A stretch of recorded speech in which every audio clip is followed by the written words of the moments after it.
विद्यार्थी मित्रों, नमस्कार। मैं हूं बलवंत भंडारी और आप देख रहे हैं मेरा YouTube चैनल गुरु एंड देव। आज हम अवतल दर्पण से संबंधित 6 विभिन्न स्थितियां क्या होती है, वस्तु को कहाँ रखेंगे तो प्रतिबिंब कहाँ बनेगा, उस पर हम चर्चा करेंगे।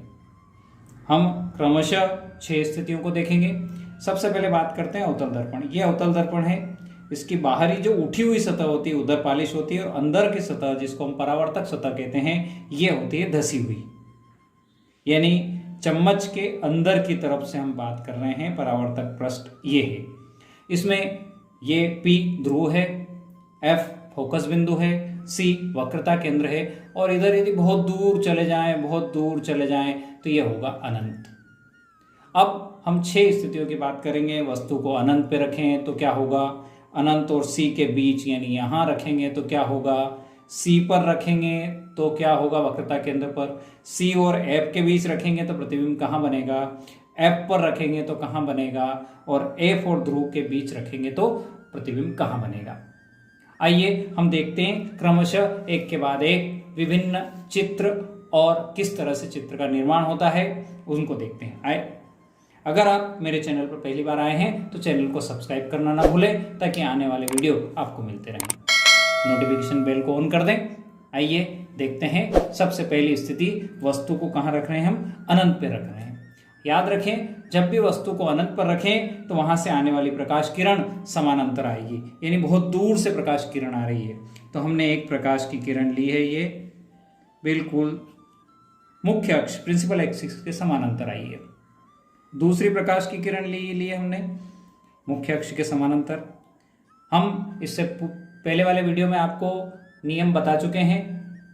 अगर आप उसका वीडियो देखना चाहते हैं तो डिस्क्रिप्शन में उसकी लिंक मिल जाएगी और आई बटन में भी आपको मिल जाएगा।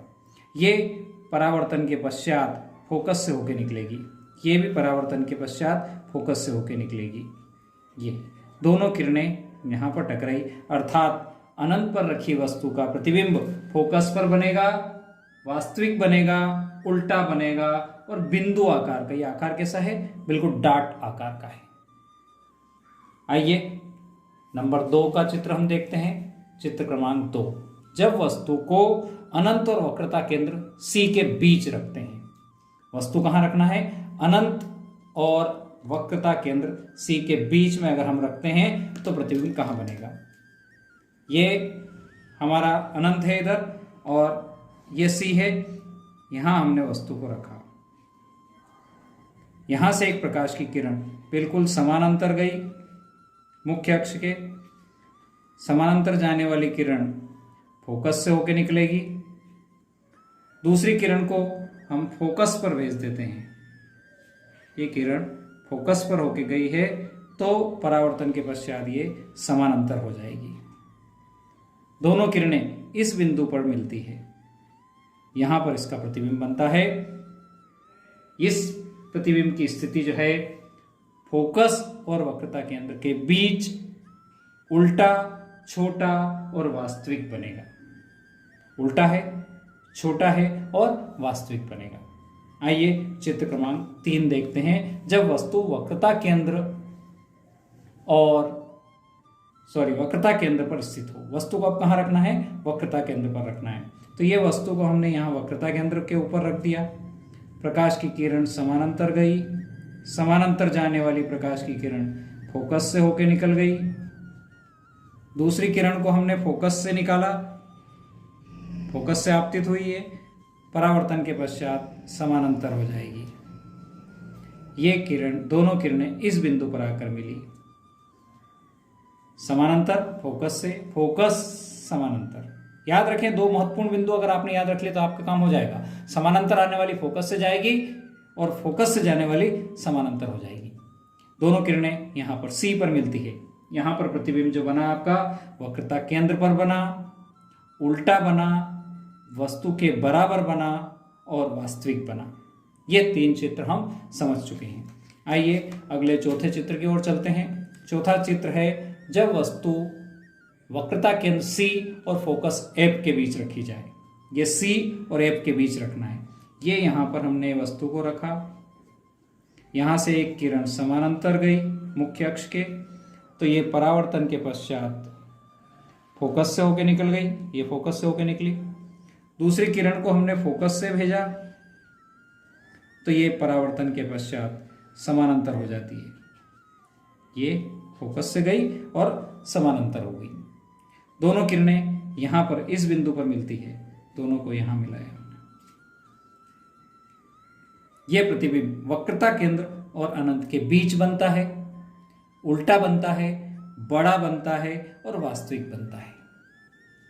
आइए अगला समझते हैं। जब वस्तु को फोकस पर रखते हैं, वस्तु को कहाँ रखना है? अब फोकस पर अगर आपने वस्तु को रखा तो क्या होगा? ये वस्तु फोकस के ऊपर रखी, एक किरण समानांतर गई और परावर्तन के पश्चात ये इस फोकस वाले बिंदु से होके निकल गई। दूसरी किरण, वक्रता केंद्र वाला पॉइंट इसमें लेना पड़ेगा, वक्रता केंद्र की सीध वाला, ये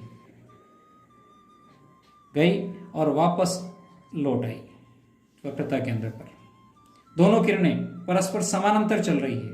समानांतर चलने वाली किरणों को हम ये कहेंगे कि कहाँ जाके मिलेगी? अनंत पर जाकर मिलेगी।